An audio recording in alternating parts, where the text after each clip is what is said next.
Hello YouTube, Sir Williams here. Just wanted to do a video on Colossians 1 chapter 15, Colossians chapter 1 verse 15 and 16.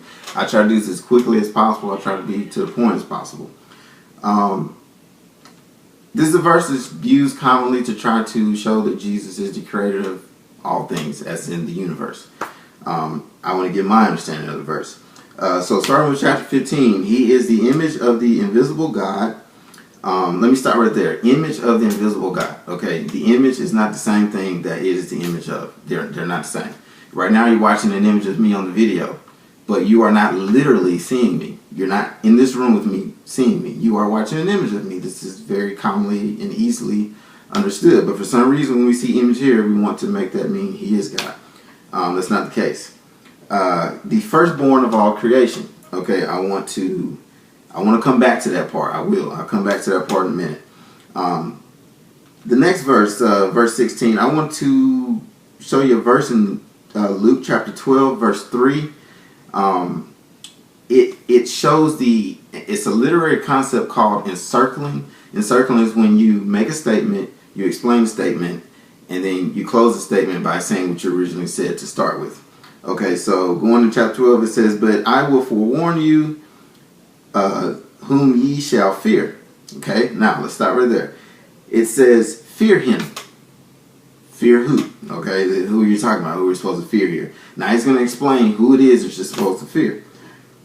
"Which after he hath killed, hath power to cast into hell." So the person that can do this is the person you should fear. And then it closes it by saying, "Yeah, I say unto you, fear him."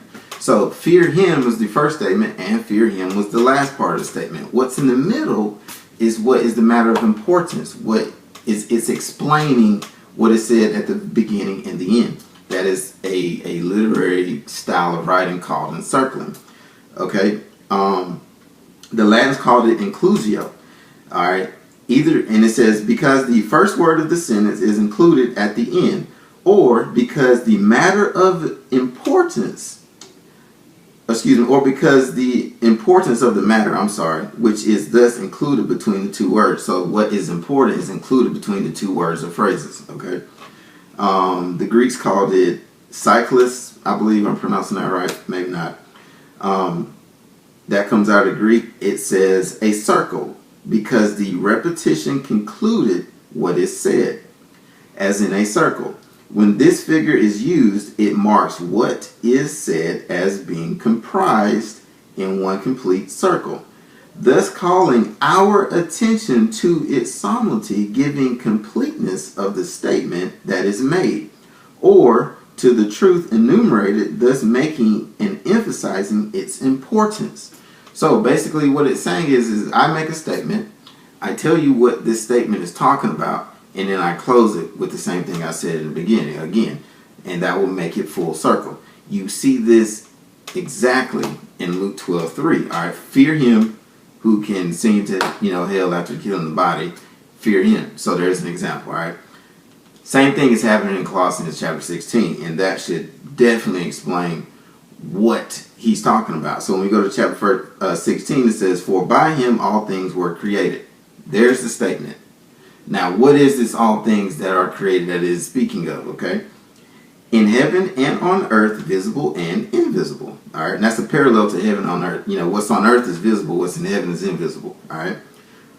Then it explains even further what it's talking about. "Whether thrones or dominions or rulers or authorities." All of that has to do with hierarchy, or it has to do with who's the head honcho here, I guess you would say. All right, and then it closes by restating what it said in the beginning of the verse by saying all things were created through him and for him. So Jesus is the one that created the new church, the new hierarchy. He's the chief cornerstone. He is the creator of that, and that is what Paul is talking about. He is not talking about the creator of the universe, the creator of the heavens and the earth in a literal sense as being, that's what Yahweh did. Yahweh created heavens and earth. This creation is talking about the church, okay? That is what this is speaking of. And Paul is trying to get the Colossians here to not divvy off into worshiping of angels, because in chapter 2 he talks about that. Don't be caught up in, people telling you to worship angels, because Jesus is a head honcho. Angels worship him. Okay, so that's what Paul is saying here. So this whole encircling method should completely make sense of what he's talking about in verse 16. He is not talking about creator of the heavens and the earth. Now, getting back to what I originally said, I would speak of firstborn of all creation. What is the all creation he's talking about? Well, it says it right here. Where'd it go? In chapter 18, it says, and he is the head of the body of the church. Body of the church, he's the head of it. Keeping right in line with verse 16 and 17. And it says, he is the beginning, the firstborn from the dead. So this is what he's talking about, the firstborn from the dead. So in verse 15, when it says he's firstborn of all creation, again, it goes back to he's the first one to be resurrected. He's the firstborn from the dead. That is what he's the firstborn of, all right, which made him top dog, all right, putting it in layman's terms. So I don't know how this can mean creator of heavens and earth. I don't. So anyway, I'm going to conclude with that. I hope this video offers help to anyone. I hope everything goes well for everybody watching the video. I really appreciate you watching. I sincerely do. And just want to say shalom. Peace to everybody.